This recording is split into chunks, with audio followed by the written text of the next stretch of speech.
Ini saya bawa kitab hikam yang diterjemah oleh Mbah Soleh Darat. Saya dulu pernah ngaji hikam sama banyak Gus Zofur. Cara berpikir Abul Hasan Asyadzili misalnya. Umumnya orang itu kan kalau amal itu ingin diterima ya. Kalau sujud ingin diterima Allah, kalau sholat ingin diterima Allah. Dan kalau sangat ingin itu biasanya terus berlebihan. Saking berlebihannya terus nangis minta amalnya diterima gitu. Tapi efek negatifnya gini, jangan-jangan nggak diterima. Lalu kalau nggak diterima gunanya apa?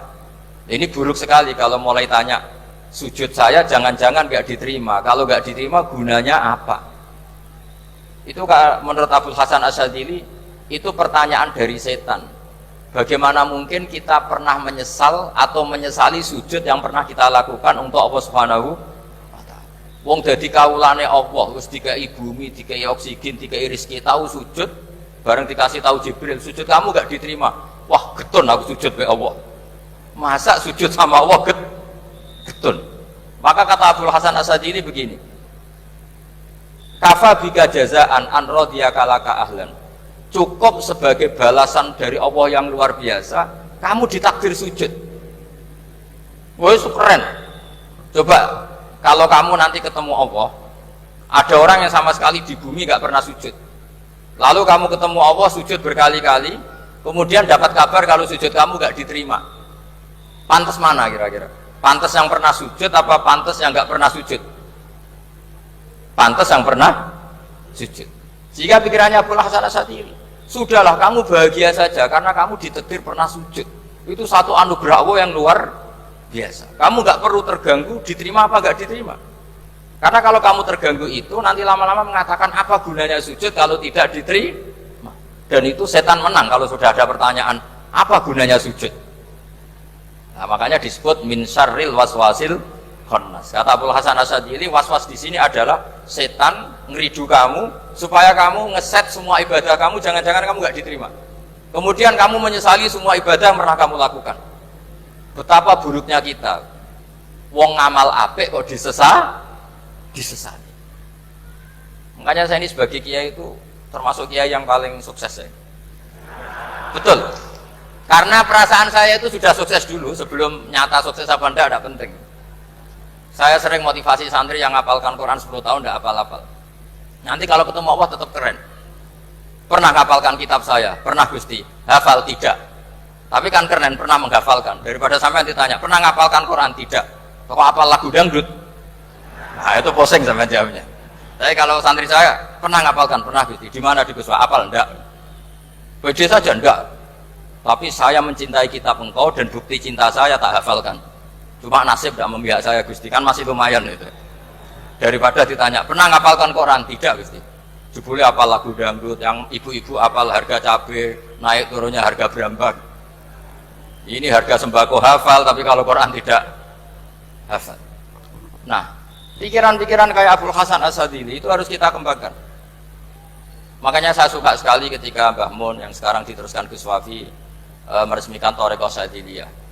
Ya cerminannya kitab hikam itu yang diterjemah Mbah Soleh Darat. Karena hikam adalah murid Abul Abbas Al-Mursi. Beliau adalah murid Abul Hasan Asyadzili. Jadi gampangannya kalau sampai ingin tahu cara berpikir Abul Hasan Asyadzili itu ngaji hikam. Karena hikam itu cucu muridnya Abul Hasan Asyadzili. Dan itu cara berpikir gampang sekali. Misalnya hubungan dengan Allah.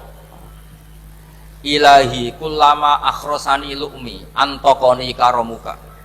Ya Allah, ketika saya terbungkam oleh kesalahan-kesalahan saya, sampai saya ini merasa tidak pantas minta, tidak pantas memohon sama engkau karena dosa saya banyak. Tapi kata beliau antokoni karomuka. Tapi saya berani melafadzkan doa itu berdasar rahmat kamu tidak terbatas.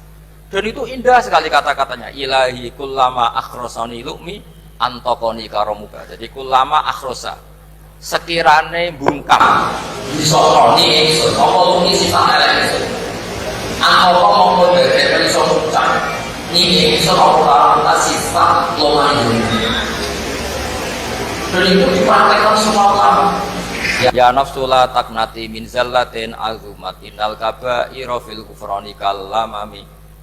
Jadi yang seperti yang dikatakan tadi Gus Ubaidillah tadi, ya sudah, kadang ada baron saya, ada Busiri, ya saya tidak tahu karena bacanya innal kaba'ira fil ghufrani kalamami la'alla rahmata rabbihi na yaqsimuha ta'ti ala hasabil isyani fil kisami. Itu ada orang terlalu fanatik kebaikan datang ke Abdul Hasan Asy'adzali gerutu karena dunia ini sudah kacau balau, banyak maksiat, banyak macam-macam. Apa jawabnya Abdul Hasan Asy'adzali? Man ahabba alla yusawahu fi ardi faqad ahabba alla tadhharu maghfiratu. Jadi malah dibalik. Kalau kamu ingin dunia ini steril, nggak ada apa-apa, berarti kamu tidak suka akan kelihatan maghfirahnya. Oh. Jadi sanad-sanad seperti ini harus kita jaga. Meskipun tidak kita manfaatkan untuk kepentingan fadun nafsi, tapi kita harus kita jaga. Jika kita jadi orang itu tidak terlalu sepaneng dengan pikiran kita bahwa maksiat itu pasti mendatangkan azab. Kok kamu katakan pasti, itu buktinya apa? Maksiat itu salah, kalau salah harus istighfar. Maksiat itu salah, tapi Allah bisa saja mentobati yang maksiat kemudian jadi orang baik, karena Allah tetap bersifat yaghfiru liman yasha wa yu'adzibu may yasha. Kok kamu katakan pasti-pasti, itu sanadnya dari mana? Jadi ini pentingnya sanad ya. Jadi kita harus terus menjaga sanad ini supaya cara berpikir agama sesuai garis yang pernah ditulis oleh para ulama yang semua itu musalsal ila Rasulillah sallallahu alaihi wasallam. Terus ini mumpung ini di depan Gus Zofur juga, ini pernah tak baca di depan putra-putra beliau, di depan anak-anak. Ini nanti saya hadiahkan ke PWNU Jawa Tengah. Saya nulis kitab ini sebagai bentuk saya bahwa apa yang dilakukan Syekhina Kiai Haji Maimun Zubair semuanya itu berdasar khazanah-khazanah yang ada dalam kitab-kitab Al-Kutubil Mu'tamadah. Di antaranya ini kitab Khilyatul Aulia. Kitab Khilyatul Aulia itu kitab kesayangan Imam Ghazali. Sampean kalau baca Ihya juz 4 itu beliau memberi saran ke kita, wa alaika bimudawamati mutolaati kitabi Khilyatil Aulia wa tabaqatil asfiya.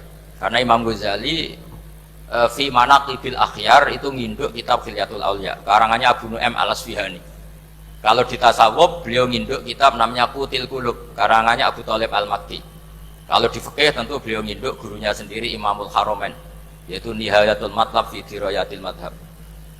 Ini saya beri contoh kenapa Mbah Mun, Kiai Ubaidillah, semua tokoh-tokoh NU cara perilaku itu santai, rileks tapi terarah.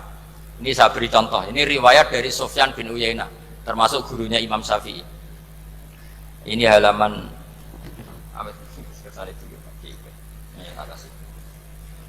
yang pengurusan halaman 24. Ya, ini di halaman 24 saya terangkan An Sufyan bin Uyainah kana Isa wa Yahya alaihi wassalam ya'tiyanil qaryata fayas'alu Isa an syirari ahliha wa yas'alu Yahya an khiyari ahliha faqala lahu Yahya lima tanzilu ala syirarin nas qala innama ana tabibun udawil mardo.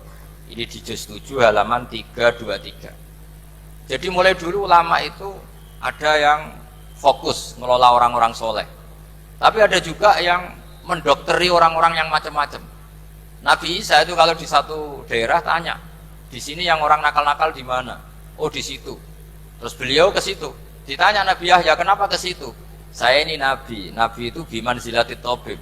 Saya ini ibarat dokter. Tentu dokter itu yang menyembuhkan orang-orang yang sakit.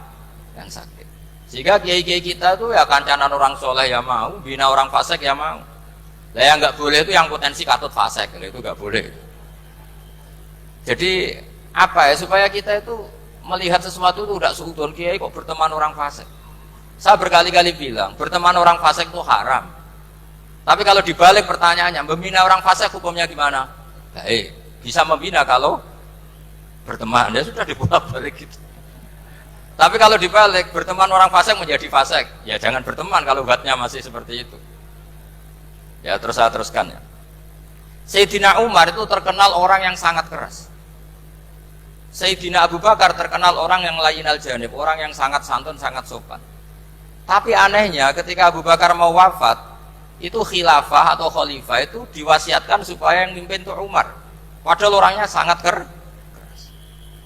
Tapi yang jarang diketahui publik adalah ngiranya Umar keras itu wataknya. Ternyata enggak. Di sini diterangkan Umar wataknya itu sebetulnya bisa memilih keras atau halus. Ini saya baca ya di halaman 25. Beliau ditanya oleh Abdurrahman bin Auf. Terus beliau menjawab, ya Abdurrahman, wallahi laqad lintu linnasi hatta khasyitu wa fil lain. Tsumma staddattu alaihim hatta khasyitu wa fi siddah. Fa ainal makhraj. Terus di sini saya terjemah, saya saat lunak juga takut sebab lunak bisa dianggap pembiaran, tapi saya juga takut Allah saat keras sebab keras jangan-jangan termasuk tanfir, orang lari dari kebenaran. Ya misalnya gini, sampean punya anak putri atau punya ponakan pacaran gitu. Datang ke kamu sama cowoknya, kalau kamu lunak pasti ponakan kamu ngira wong Pak D gak apa-apa, padahal Pak D saya itu kiai, ternyata saya gak ditegur. Lunak itu punya akibat dianggap pembiaran terhadap maksi ya. Tapi kalau kamu keras, wah nak nenggonku tak wantemi watu, kan gak pernah ke kamu, bagaimana bina wong sowan saja gak berani.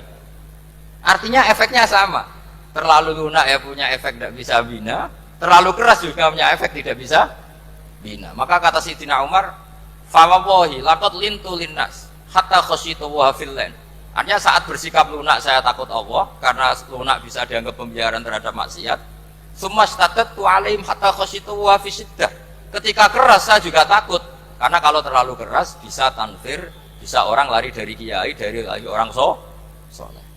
Makanya dalam guyonan-guyonan ulama itu ada preman jagongan di orang-orang fasik. Ditanya, kenapa kamu jagungan sama orang fasik? Kenapa tidak jagungan sama orang soleh? Habis orang solehnya marah-marah terus. Lah ini ramah.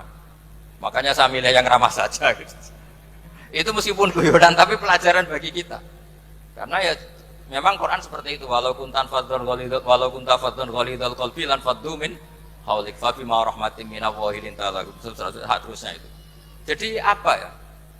Nah ini kalau nggak ada sanad nggak bisa. Gak ada sanad gak bisa, pasti kita berpikir sesuai keinginan kita. Maka ada ancaman yang keras, man fassaral Qur'ana bi ra'yihi falyatabawwa maq'adahu minan nar. Jadi saya mohon sanad-sanad seperti ini kayak yang dikatakan Umar tadi. Wallahi laqad lintu linnas hatta khasyitu wa fil lain. Tsumma staddattu alaihim hatta khasyitu wa fis siddah. Jadi kita akui bahwa dalam lunak juga ada sekian problem, dalam keras juga ada sekian problem. Terus kita bikin satu metode, satu manhaj yang kira-kira ya sa'iqal lisyaribin atau yang lebih dikenal dengan Islam wasatiyah. Ada tawazun, ada tasamu, ada macam-macam. Ya, saya kira demikian. Assalamualaikum warahmatullahi wabarakatuh.